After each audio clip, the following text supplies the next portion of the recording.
at the bottom of the screen. But anyways, hey, thanks for having me on, Dave. And yeah, I know more about this than I care to know.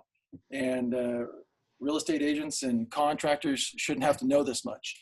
But kind of like what Kathy's story, probably 5 years ago, 6 years ago, I was down in the Bay Area, had a long commute. I was commuting 5 hours a day, 2.5 each way to work and back. And I was having heart palpitations on my commute. And I was every day, there's 5 different spots. I'd have these massive heart palpitations. And after a couple months, I kind of realized I was having them at the same spot in my commute every day. So finally, I pulled over in the middle of the highway at the first one and got out of my car, and I was looking around. I'm thinking this has got to be some kind of environmental issue, looking for something. Had no idea what I was looking for. And sure enough, I found a pine tree that was shaped like it was a cell tower. And it was the only thing I could find. So I drove up the highway another 10 miles and pulled over the road, and sure enough, there was another cell tower. So each one of these spots, I had cell towers. So I went back home and told my wife, I said, these things are killing us. Something's going on. I'm reacting to these things. And that kind of led me down the rabbit hole of trying to figure out what was going on. And since then, it turned out there's some other, health issues going on at the time. But it got me. So when you discovered that, was there a way to verify that based upon what was going on in your body? Did you see a medical doctor? I'm pretty crude and pretty simple. I'm a contractor at the time. So I put my wife in the car with me. I said, come on, let's go take a drive. And she put her hand on my wrist and felt my heartbeats. And she goes, holy cow. You're not kidding around. She could actually feel it on my wrist whenever we had passed the cell towers. And I'm going, this is, it kind of messes with your mind. You go, am I making this happen to myself? And sure enough, every time we'd pass one of these towers, my heart would start jumping on me. And so what were some of the other symptoms that you had? I think I remembered you tell me you had. Oh, well, some of the major ones was once I kind of found that out and looked at it, I turned off the wireless router in my house.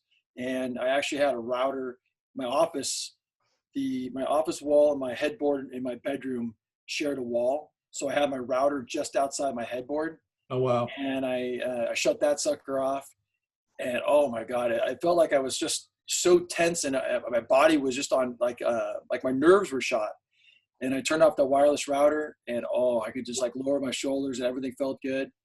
And the problem was I was building a big house up in the Bay Area, and there was a giant cell tower just across the street. So I was being exposed all day and got radiation sickness, microwave sickness. Yeah. Wow. And so that brought you to Idaho. Yeah. So I started looking around and realized the Bay Area, the technology was so thick, and there's so many towers around, and the way the politics was going, I felt like there was no way. And I was pretty sick at the time. So I looked around and it turned out Idaho was the place. And I picked my house out here in Eagle because it was exactly 2 miles from the closest cell tower. So I had my MLS search with my realtor at the time really narrowed down. I drew a circle and I said I could own a house in this area or this area, and really tried to find a place that avoided these things. Okay.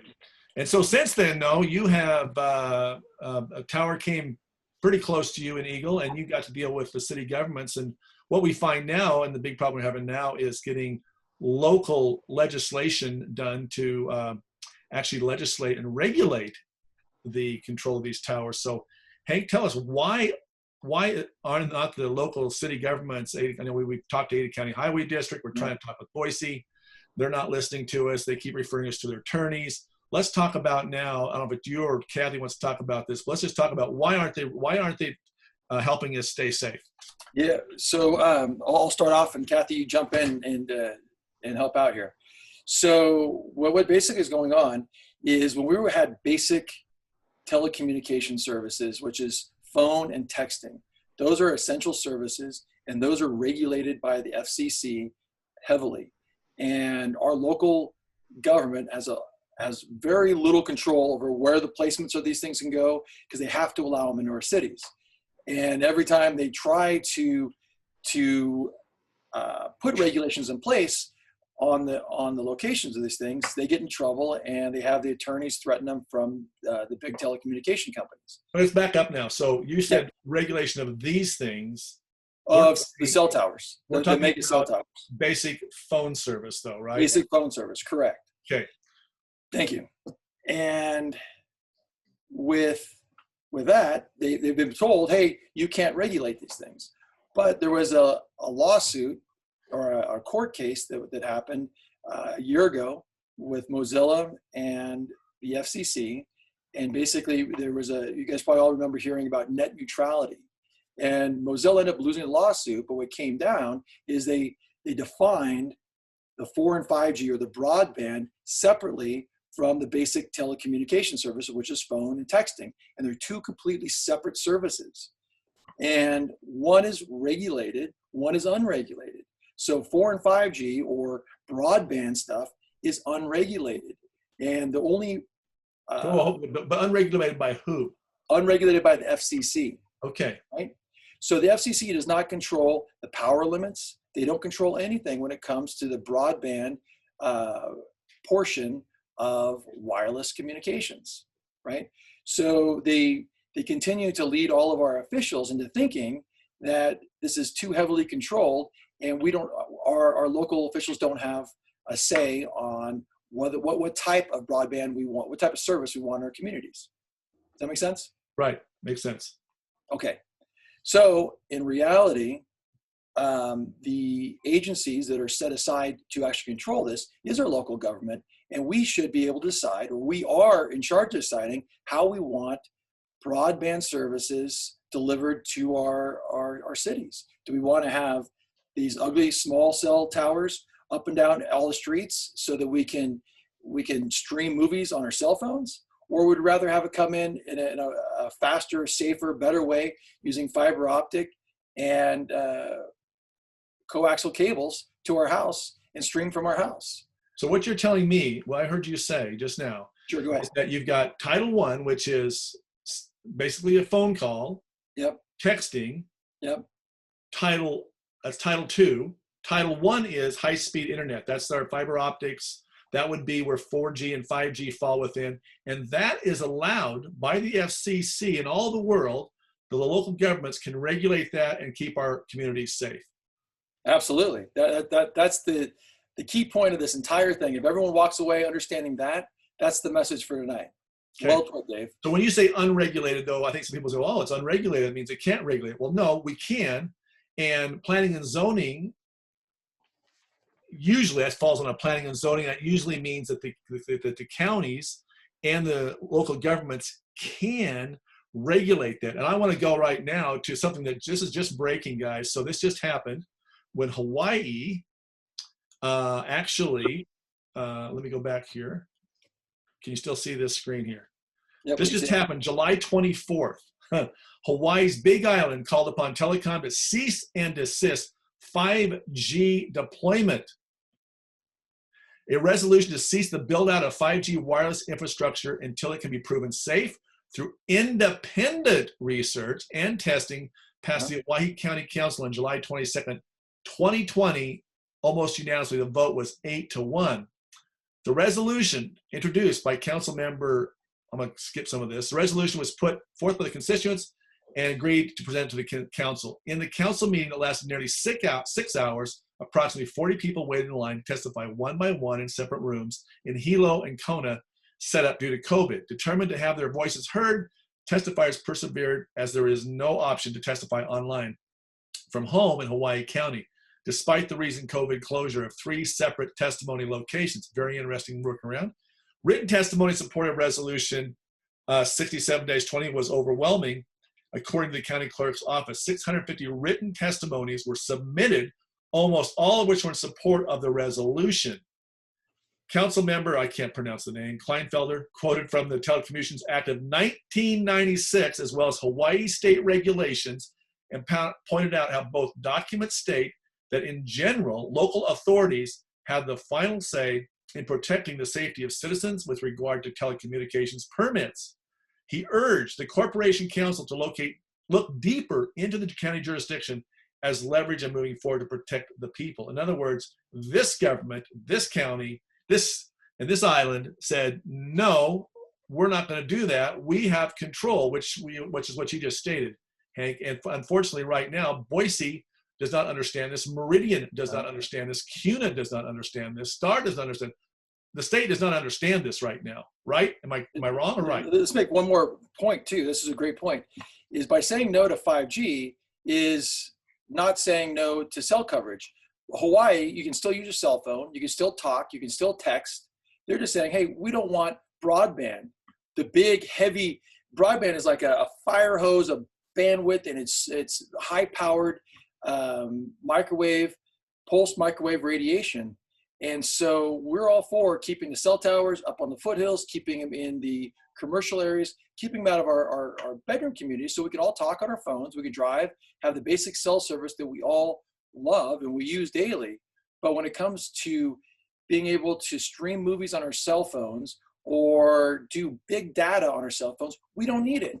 We have it. I don't know about you guys, but for me, I have a Sparklight coming to my house, and we have plenty of bandwidth coming in on a coaxial cable. So my kids can stream movies downstairs. I can stream them upstairs. Everything's hardwired, and it's inexpensive. It's already here. We don't need 5G coming in through wireless telecommunications. We don't need it. So why have it? Why take the risk? And the insurance companies already figured this out. We'll go in there later. I'll let you go. No, let's talk about the insurance companies. With the insurance companies, tell me about that. All right. So there's a lot of debate. When I talk to people about this, a lot of people say, "Well, hey, half the people out there think this 5G is great, and cell phone radiation doesn't cause cancer. It won't hurt you." Other people, conspiracy theorists, tin hats, all this other stuff. Well, being a contractor, you go and you talk to the insurance companies, and the biggest insurance companies in the world, AM Best and Lloyd's of London, they've already figured this out and they've looked at it, and they won't take the risk. Pulsed microwave radiation or microwave radiation, they will not insure. It's a health hazard, and it's too big of a liability for them. So they will not issue insurance to Verizon and the other telecommunications companies. They exclude it in their insurance policy. So for myself as a general contractor, if I want to go build houses, I run down to my insurance agent and get a policy, and I have exclusions in there. And in the fine print, it says you cannot build condominiums. There's too much risk there. You can't put roofs on houses. It's the same thing for the wireless communication companies. They say, hey, I have insurance. Look at my policy. They don't show the fine print, and our local municipalities don't ask for the entire insurance policy. So they say they have insurance, but they're not insured for the environmental exposure when people get sick from microwave. Okay, so let's just take that step further. It gets deployed to Boise, Idaho, which is happening right now, and someone determines that their kid died from cancer, or maybe both kids died from cancer. Sure. They get a smart attorney. They file a lawsuit. Who's going to end up paying? That's the kicker. So what they've done is they're playing the great old shell game. Usually they will make multiple different corporations, and the towers go up under a subsidiary corporation that has zero assets, and it's XYZ telecommunications company that comes in, puts up the cell tower, takes all the liability, provides a worthless insurance policy, and whenever there's any serious litigation that comes down and they're found guilty, they just go bankrupt with that company, shut it down, and there's no assets behind it. So who gets left holding the bag? Us, the citizens, and the poor people who get injured, like myself, like Kathy, multiple people I've talked to over this, who there's no one left to cover the damages. It's horrible. Wow. All right, so I want to go now and talk to Dr. Ann Hike about some of the things that she saw in her practice. Dr. Ann Hike has been a family practice and emergency medicine physician for over 30 years. She has been interested in non-conventional medicine for most of her career. She worked with Norman Shealy, MD, at the Shealy Institute for Pain and Depression for over 5 years, which jump-started her interest in integrative medicine. Dr. Hike has a solo practice for 19 years in Boise, Idaho. She has recently retired and continues to reside in Idaho. And if the sneezer would mind muting, whoever that is. Dr. Hike, welcome to the call. Hi. You there? Yes, I am. Can you hear me? I can hear you very well. So tell me, does, in your opinion, or in the research that you've looked at, does pulse modulated microwave radiation cause illness? I ended up having a number of patients like Hank and like Kathy. I called them at the time electromagnetic frequency refugees. They could draw a clear correlation between their illness and pulse modulated microwave radiation.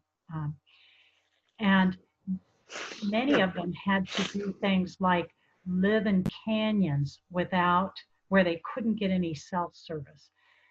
These people were quite sick, and I agree with Kathy. In my practice, the number one problem that I saw was fatigue, and then anxiety, depression. You know, these people were very ill with this, at the time, we called it electromagnetic frequency illness. So you put your toe into the large lake of information, and I still feel like I might be up to my ankle. It is massive. There's a massive amount of data. There's a massive amount of research on illness related to pulse modulated microwave radiation. There's over 25,000 studies. Most of the studies show illnesses in 4 main areas. And one is neurodegenerative diseases. That is autism, ADD, anxiety, insomnia, depression, also Alzheimer's, dementia. The second large area is cardiac arrhythmias. And cardiac arrhythmias cause sudden death even in children. So, and that was what Hank that was one of his initial symptoms. A third area is infertility. The number of people I saw towards the end of my practice with infertility was markedly higher than when I started my practice. And the number of people with anxiety, 30 years ago when I started out, or 40 years ago, I would say less than 10% of people had anxiety. And when I closed my practice, I would say 80% of people had anxiety. We are all under a tremendous burden of the cell phone towers and our Wi-Fi routers at home. The fourth area is cancer. There's DNA damage, and that is another way of saying cancer. So these are the 4 main areas. It's well documented with over 25,000 studies. With asbestos and lead, less than 10,000 studies were enough to get that out of the environment. And with 25,000 studies, we are still debating whether there's enough research to modulate or stop this. Okay, do you have any other questions? Well, no, that brings up another good point. I want to bring up now this video. Can you guys see here, Mr. Blumenthal here on the screen? Yeah. Okay, so I'm going to play this clip. It's about 2 minutes. Here we go. A commitment to do the research on outstanding questions. So my question for you, particularly Mr. Gillen and Mr. Berry. By the way, he's asking the people that represent the wireless industry. That's who he's talking to right now. How much money has the industry committed to supporting additional independent research? I stress independent research. Is that independent research ongoing? Has any been completed? Where can consumers look for it? And we're talking about research on the biological effects of this new technology. Thank you, Senator. I think, thank you for your focus on the issue. Safety is paramount, and as you alluded to, we rely on the expert agencies, rely on the findings of the FDA and others as to the requirements to keep all of us safe. There are no industry-backed studies, to my knowledge right now. Happy to visit with you as to what opportunities, you think there needs to be more studies, and we're always for more science. We also rely on what the scientists tell us. So essentially, the answer to my question, how much money? Zero. I can certainly follow up with you, Senator. To my knowledge, there's no active studies being backed by industry today. Anybody else know of industry commitments to back research, fund it, support it, to ascertain scientifically the health effect? Senator, I'm not aware either, but I do know that with small cells especially, you're going to have lower power levels. And of course, as from a carrier perspective, you want to be able to manage interference so that that interference is the lowest interference possible. So I would think that some of those studies or some of that information could be utilized in looking at the health consequences, but no, I'm not aware of any. So there really is no research ongoing. We're kind of flying blind here as far as health and safety is concerned. Thank you, Mr. Chair. No answer. We are flying blind here. No answer, no reply, no rebuttal by the wireless industry. That should give you a clue, folks. They were sitting there and backtracking as quickly as they can. So, but this is what's going on right now. This is real time. This is another clip that we just picked up here. And this is a short one as well.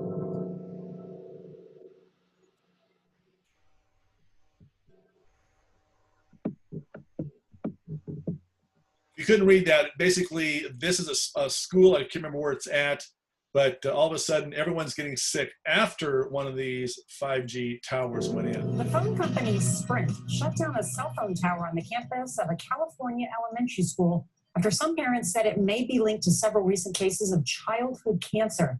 Now, those families at Weston Elementary School in Ripon claim the tower could have exposed their kids to harmful radiation. Sprint says the tower is safe and has operated well below federal safety limits, but the company turned it off anyway and plans to move it to a new location. Carter Evans spoke to the families at the center of the controversy. My son missed growing up with his friends. My son lost all of his hair. It's not something that I wish on anybody to watch their child go through what our children have gone through.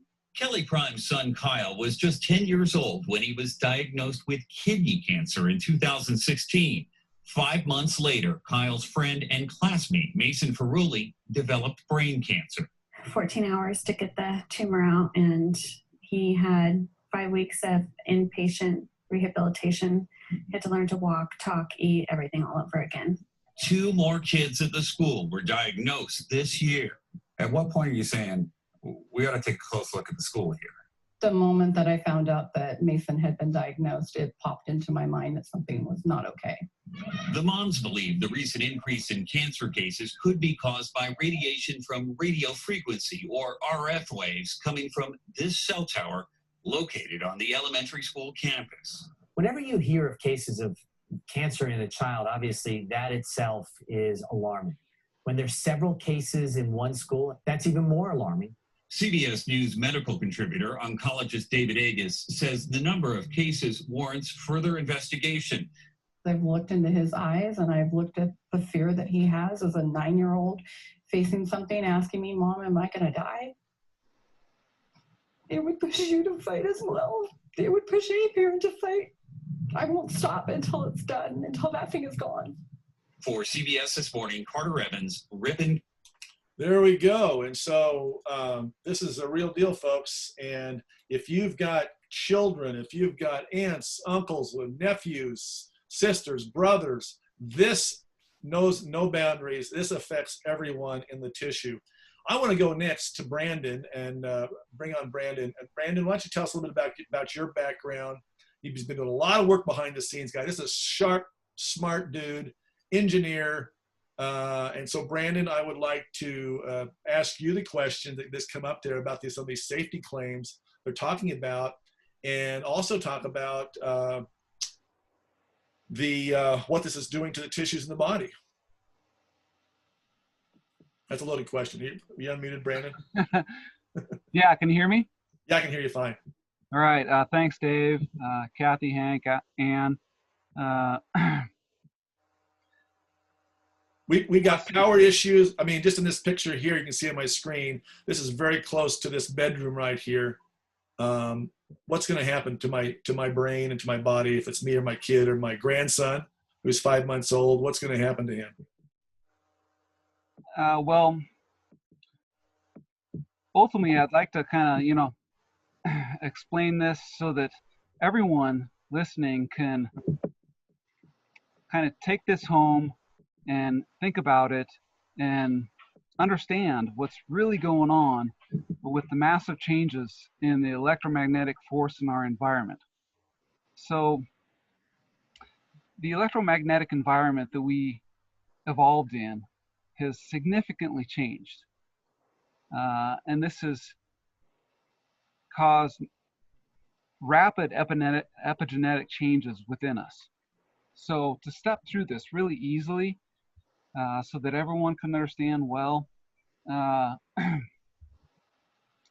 thought I'd go through items that are very obvious to people and break down easily. So we know that all matter, including living matter, is made up of atoms, right?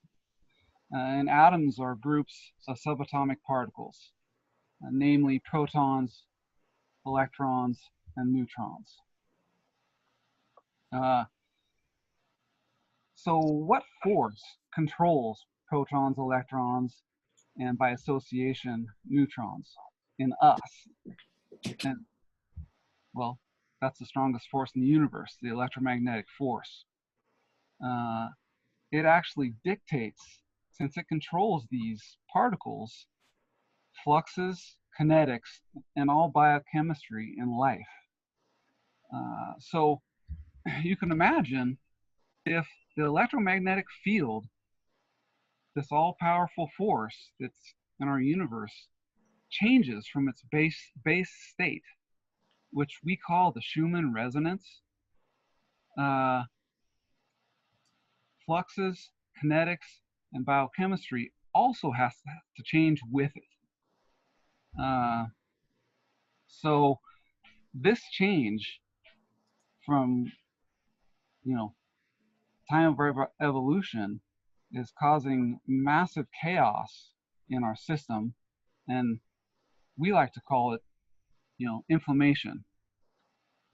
And I guess I thought of a cool analogy before the call to break it down even easier for everyone. Let's say that, you're watching a baseball game at Yankee Stadium, New York City. Everyone knows the rules of baseball. There are 4 bases at right angles to each other. And there's lines running from home base through first base or third base. So the limits of the park of the baseball game are well defined. So this is precisely what the Schumann resonance is for life and biochemistry.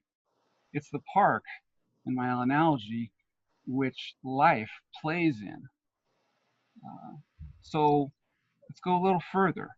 Let's say we remove, first and second base and extend right field 500 feet, and let's add a sinkhole out in center field.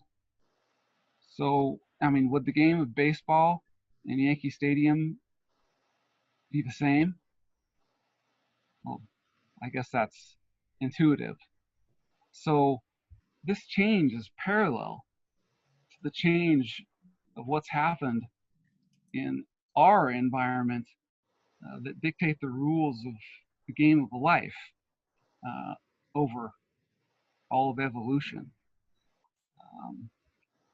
So what we used to expect, we no longer can expect, because life is actually trying to evolve to compensate for this new electromagnetic field, which we call epigenetics. So the results of this are exactly what Ann discussed. mass extinctions, explosions in cancer, neurodegeneration, autoimmunity, immunity, etc. So we're basically changing how the planet, the birds, the bees, the plants, we're changing how that affects them as well, right? yes, and that was alluded to in my mass extinction comment. Right. I mean, this is all life. I mean, and we all have a molecule in us called magnetite atom, and the bats, the birds, the bees, humans rely upon this, and it works in navigation for the birds and the bats, you know, in many different utilities for us, facilities, and it's controlled by electromagnetic force. That's how the birds and the bees determine where they're going to fly. And so what I hear you saying is that we've introduced a whole new, resonance beam in there, and that's going to mess with their ability to navigate. They're not going to have the roadways, if you will. They're not going to know where those are at anymore. Correct? Is that what I hear you saying? Yes, yes. I mean, and to not make it so woo-woo, let me go into the Schumann resonance a little bit at a very high level. I mean, think about it for a minute. But, the Schumann resonance was found by Otto Schumann back in the mid 1900s. And this vibration goes on between the ionosphere and the ground. We call it the resonant cavity of our planet. The electromagnetic field we evolved in, that really, going back to my other analogy, defines the park and the game of life. So the energy from Schumann resonance is not woo-woo. I mean, this is a real deal measured. It's from the 40 to 45 million lightning strikes from cloud to ground that happen throughout the world every single day. So this lightning strikes and creates a standing wave that actually circumnavigates the globe 7.8 times per second. And these are the micropulsations of the Schumann resonance, or the geomagnetic field of the Earth, that drives, all life, within this planet, and specifically within us. It drives our DC current that flows from our perennial system in our brain, and in the birds, bees, bats, etc., navigation, and so on. So basically, this frequency is going to be is definitely messing with all life. And for some, especially, I know our city is got to focus on being green and looking at ways to reduce the carbon footprint. That's one of their big agenda items. So allowing this is actually going to the opposite of what their intention is as far as their objectives of their city plan, which is to make us more green, make us more less carbon footprint, less effect on nature. We're going completely against that right now with this city. Yes, definitely, Dave. And that's ultimately why I joined this group, because, I have a degree in electrical engineering, physics, and math. And I mean, I can see the writing on the wall plain as day, and that we're just not going to survive if we don't fight. And I'm not going to go out without my best fight. And let me tell you, what I'm seeing so far since I've been in the group and having perspective into the wireless telecommunication facilities that are being applied and permitted by the city throughout the state, it's sickening, and it's a massive effort. I mean, we're getting attacked by an army of 500-pound gorillas, and we're Let's just talk about that. We've got right now, you and I talked earlier today, and in Boise City, there is in their own city code, there is a requirement that they're supposed to follow that's not being followed. Would you want to explain what that is? yes, definitely. And there are multiple, but one of the, I mean, I must have reviewed, in depth over 100 in Boise, and a couple other 100 in different places, throughout the state, and even, down in Florida. And as far as Boise, in the applications that they've reviewed and granted permits for, they are directly violating their own ordinance or code that they've written in at least one, if not more, facets. The one being the propagation or study or the needs test study. Basically, it says, hey, I want to put a tower here, Boise. And Boise is supposed to come back and ask the applicant, okay, where's your needs test? I don't see it in your application documents. Have you gone out there and actually tested that? I mean, there is a need for a cell tower right here for voice and text, communications. That's completely absent. Haven't seen it in one. Not one single one. So the Boise City right now, the council who has not talked to us currently, right this day, who is referring us to an attorney, the attorneys themselves are not enforcing their own department's requirements. So if I want to go build, Hank, you want to go build a building, you know that you got to go out and get a building inspection. You've got to have those guys come on, inspect the plumbing, inspect the electrical. None of that is happening. The needs test, let's talk about that for a moment. So I want to keep it real short here. A needs test, folks, is simply, do you have the ability to get, can you see my cell phone? Do you have the ability to get a bar, to be able to call someone on your cell phone? Then there's no need. No need, no application. End of story. So they're not following their own safety standards. They're not following their own objective of keeping the city green. If you want to keep the city green, you want to save the bees, you want to save the birds, you want to save the trees, you want to save the environment. That's not happening. Does anyone disagree with me on that? You're 100% correct, Dave. Okay. So just to be clear, folks, if you're here and if you want to participate, you want to help out, you've listened to these experts tonight. Look, we've laid it out. There's two titles. We do have, the city governments do have the right and should, because that's why they're put there. They're put there to make you safe, right? That's why we have building codes. That's why we have inspections. But yet, when it's come to these wireless towers, they have abrogated their responsibility. They're not following through with their own responsibility. So we need help, folks, and you need to help yourselves because we can't do it alone. We're a volunteer group. So there's 4 ways, I'm going to list them out here, that you can actually help us. I hope I have these up here. Whoops.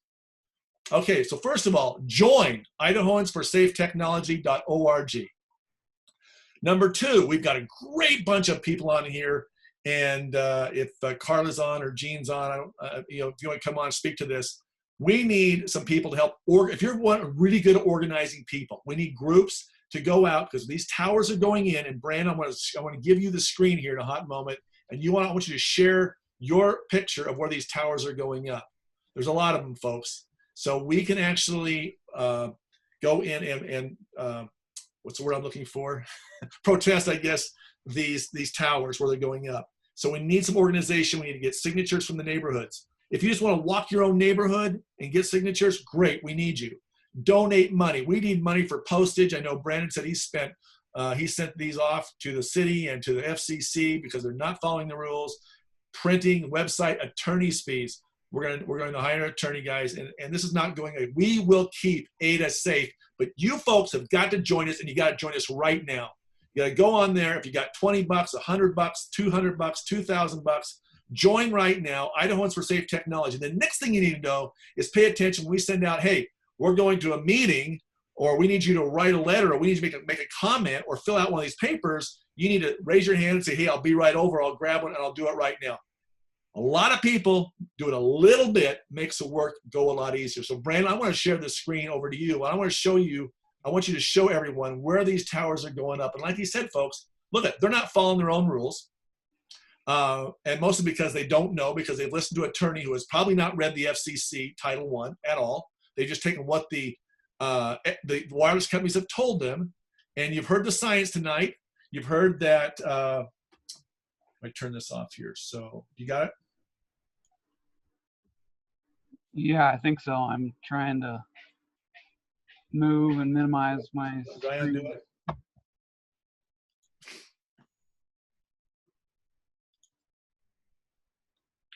You should have it. Okay. Yeah. While he's doing that there, Dave, There we go. there's Sean O'Toole it's on watching this, and he's making some comments here. I would like to have a little bit of time after you're done to address some of his comments on That'll be the. great. I think it'd be great to talk about it out with the group. Okay, fantastic. Yeah, Yeah, okay. guys, we're going to answer a few questions tonight, so just hang around. More to come. Can you hear me, Dave, and everyone? Am I I can on? hear you, and I can see your screen. Okay, good deal. Sorry for the technical difficulty. That was really carbon error here. This is the map that one of our members has so kindly made for us. It highlights all the towers that have been permits or applications have been submitted in, well, since August 9th, 2019 through today. And that's somewhere along the lines of around 250. As you can see, I mean, it's very dense. And, you know, we've gone and the colored wireless telecommunication facilities, you know, we've actually assigned to people in the group to write letters to the FCC and stop them, and highlight the mistakes that the city has made by permitting these things, the violations they've made to their own ordinance and to multiple rules, FCC rules. So ultimately, our goal is to write a controversy letter, they're called, on every single, you know, facility that there is proposed here. But, you know, we're only so many. What we're doing is people step up to write the letters is they usually start at their own houses and they just work out from their house. And because everyone's concerned about what's going on closest to them, right? And that works. But it's a multiple facet team. We need people that can write the letters and people that can go out and talk to the direct neighbors to these proposed facilities and people who do needs tests so that we can pack these letters to the FCC into the city of Boise full of so much ammunition, they can do nothing but cease and desist and pull that permit for that facility. Well, and our ultimate goal is the city to step up and do their job and write an ordinance that provides safety for all the citizens of Boise. So that's what we'd like to get to. And I think once that they understand, they have grandkids, they're just like us. They don't want to have, if they understand this, they don't want to be in this boat and saying, oh my gosh, I was on the council when I allowed, you know, and I'm sorry, you know, nephew or grandson or blah, blah, blah. I'm sorry that you have cancer now. We didn't know what we didn't know, but we want to make them aware. And so that's where the power of the citizens comes in. And we're working with the city of Boise on that ordinance. We're meeting some pretty significant resistance. You know, we don't really know what to suspect, but I think that ultimately we may have to retain an attorney to, you know, speak our piece, which is, you know, not what is, you know, provided to us, to all citizens via the Constitution of the United States. Right. And we're doing this in all of the 6 adjacent cities to Boise as well. That is, you know, writing them letters to cease and desist, and ultimately propose ordinances to them so that, Napa and Caldwell, Eagle, Right. Meridian, everyone can, have protective ordinances in place. And just to be clear, Hawaii is not the only one who has voted against this. Connecticut has, Thousand Oaks, California is putting in a proper ordinance.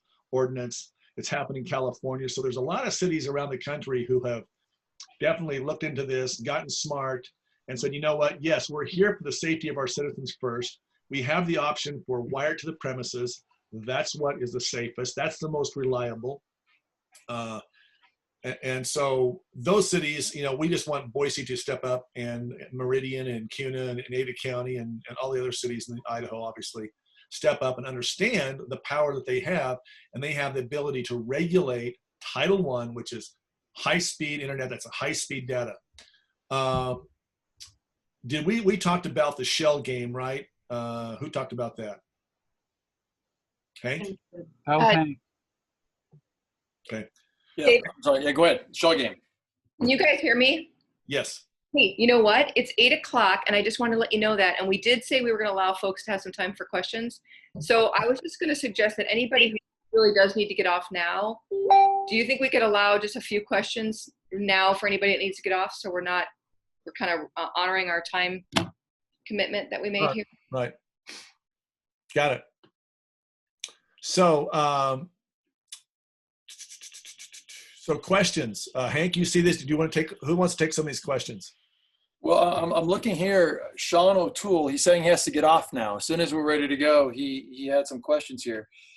And he's looking for specifics on data showing how 5G wavelengths harm our tissues, right? And I think a lot of them have been answered on scientists4wiredtech.com. Yep, it could be answered there. But like for me, I'm a simple contractor here, and when I can turn off my Wi-Fi router and go, oh, I feel better, plug it back in and go, I feel horrible, and do that a couple times, and then have my wife plug it in when I'm not thinking about it, and I walk in the house, I'm all, oh, I feel horrible, what's going on? Well, the router's on. And I go, there's a direct correlation here. And so whether that's, just a simple RF frequency coming from a Wi-Fi router or a cell tower or whatever, when you know there's a problem with it, I don't care what G it is, I want to be able to control that.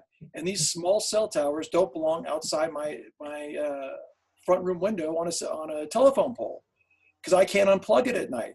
When I want to sleep or raise my children, I don't have control over that. Now, having a cell tower way out in the mountains and the foothills or outside of our residential areas, well, okay, I'm okay with that, because I can escape and let my body heal at night and get away from it, right? So the question, no one has to prove to me, or I don't think we need even to prove to Sean that there are harmful effects from the 5G. Our simple point is, don't bring them in our residential neighborhoods or our schools or our neighborhoods. Well, Hank, not only that, but let's just talk about what's the evaluation of property value. We forgot that question. Yeah, absolutely. Let's talk about that. I know it's pretty significant. If these towers are going to be every 3 to 4 lots in the right of way, what will that do if I've got a tower in my backyard? What's it going to do to my value of my home? Best case scenario, while people are still pretty ignorant to this and not plugged into the health consequences, you'll lose 20% on your values. We have people here in Eagle where they are attempting to put a cell tower down off of Beacon Light Road, and a whole bunch of people are trying to sell their houses. And as soon as they disclose that there's a cell tower that just went in, buyers flee. They go, well, if I have a choice, I don't want to subject my kids to this. So property values are right now are plummeting.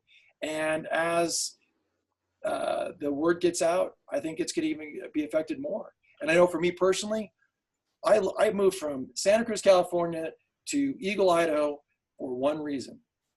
And that's because I found an area that would suit me. There was a good neighborhood, but I was away from cell towers and still close to a city and have great people like y'all to live with, And the big one was finding a place without the EMF pollution.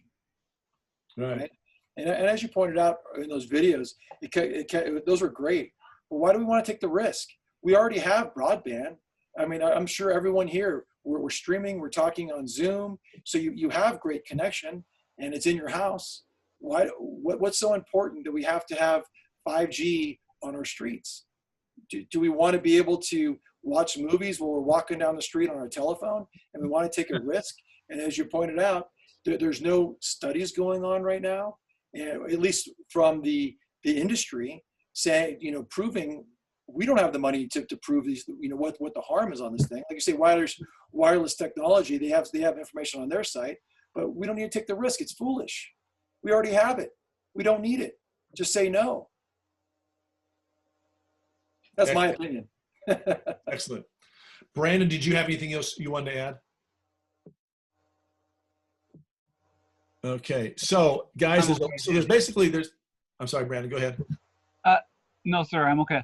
Okay, so guys, we if you want to be a part of the group, be part of the cool kids, definitely join our group. Reach out to us via the website. Hank, there's a place for them to put, yes, I want to play. I want to be part of this. I want to be part of the force for good. And I want to protect my city. I want to protect the bees. I want to protect my kids, my grandkids. Join there, Idahoans for, let me share my screen here. Idahoans for Safe Technology. And share. David, is it too late to ask one more question? Yeah, go ahead.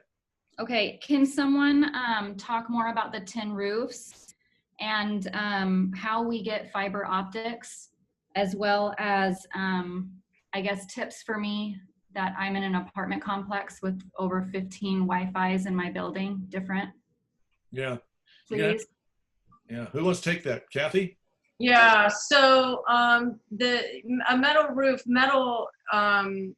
aluminum, stainless steel, copper, silver, these all deflect radio frequencies.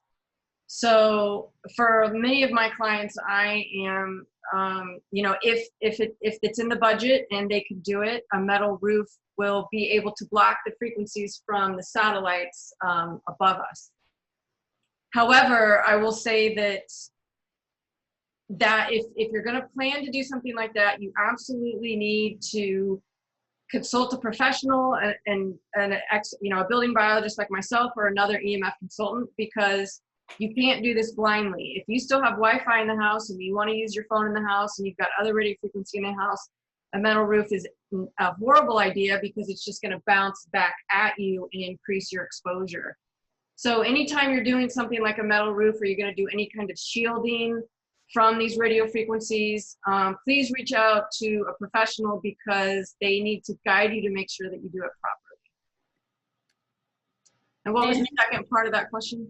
Who is speaking right now? Is that you, Kathy? I'm sorry, yes, this is Kathy. I'll put my website in the chat here right now if you want to reach out to me and ask more questions. Okay, thank you, Kathy. Yeah, how do we get fiber optics? And then what are some tools that I can do living in an apartment?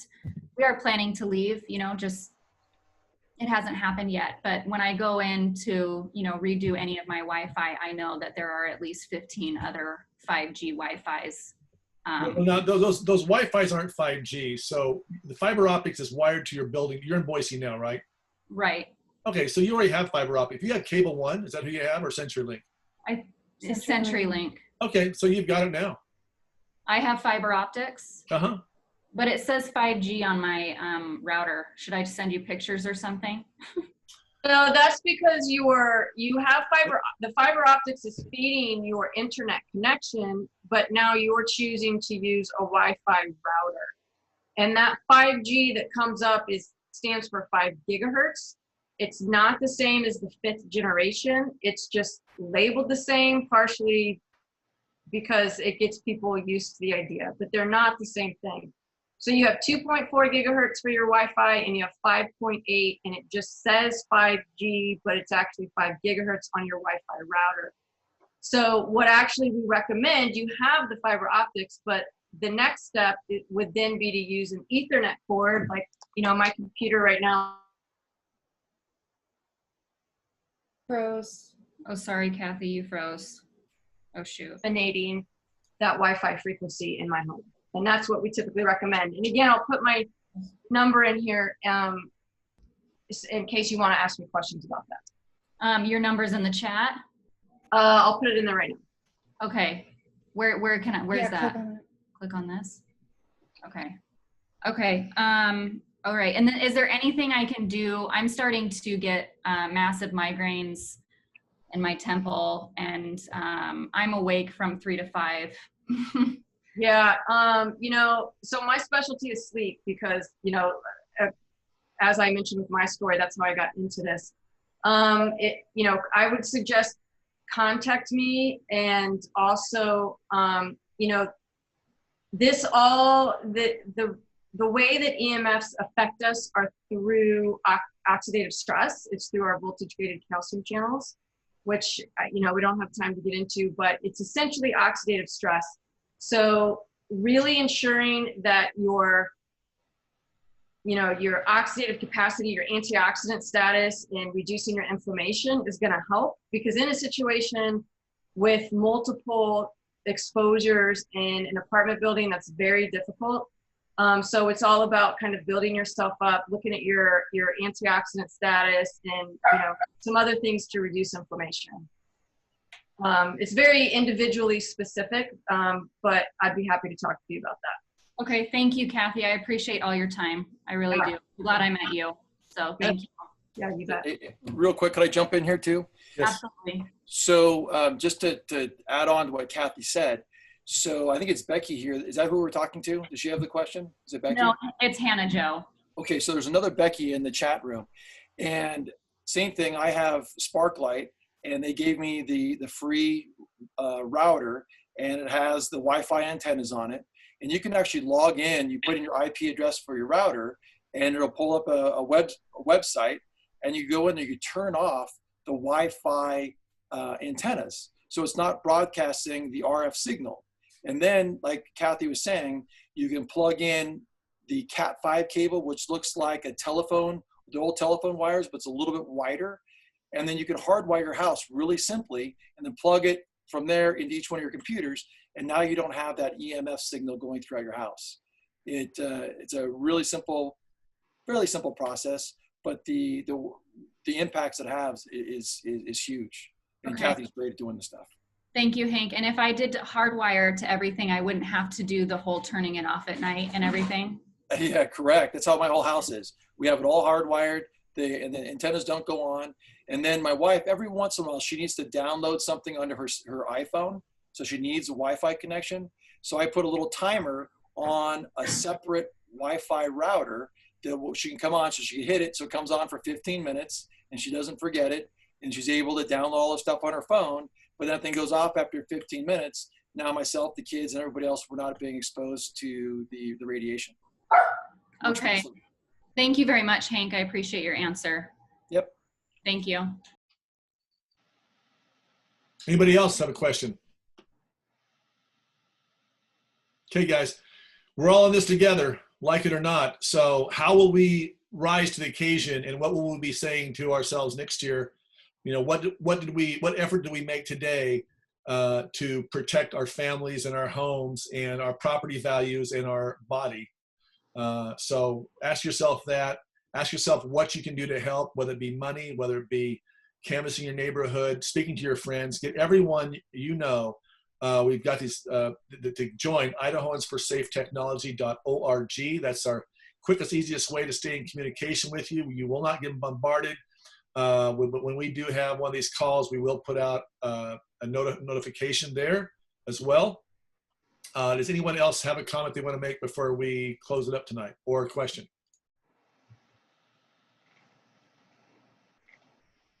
If everyone's done, hey, I just want to thank you, Dave. Thanks for putting this on and making this happen today, and spreading the word and bringing awareness. And we're going to do this again, folks. We'll probably do it again in possibly a week or so. So stay tuned. This is our first run, but our mission is to seek to educate you so that you can take the appropriate actions and participate as well. So I want to thank everyone here. Everyone did a great job of communicating, I thought, tonight. So I really appreciate everyone's efforts. We got a great team in Boise. Really appreciate it. So with that, going once, going twice, you guys make it a blessed night. I'm David Hatz from IdahoansForSafeTechnology.org with Hank, Kathy, Ann, David Meisner, Gene Doyle. Brandon Thompson. Brandon Thompson, yes.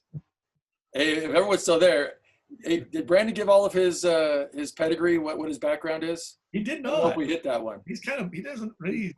Yeah, I'm here still. Tell everyone what you do, Brandon. Sure.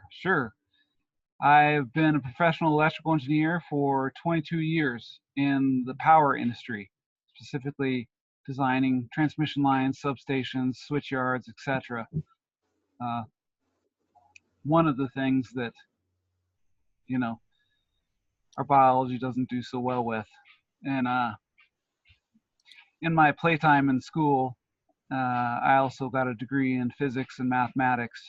So it kind of all set me up really well to put all the pieces together to what's going on. I never thought, I would, delve into the biology. And when I did, wow, well, it's controlled by what I studied. Yeah, well, we're grateful that you are here, Brandon. Obviously, it was meant to be that you find us and join us, and we're so grateful for everything you've done for this group, so really appreciate it. I'm grateful for everyone that's participated, so you guys make it a blessed night, and we'll talk to you soon. All right. Take care. Thanks, everybody. everybody.